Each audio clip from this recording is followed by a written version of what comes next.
A poor boy named Rahim lived in a small village. He had no money, but he had a big dream. Every day he watched other children go to school. He felt sad, but he never lost hope. One day, he found an old English book on the road. He picked it up with a smile. He started learning English by himself. He read the book every night under a dim light.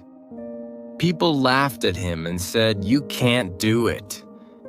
But Rahim stayed strong. Years passed, and Rahim never gave up. He kept learning and improving every day. One day, he spoke English fluently in front of many people.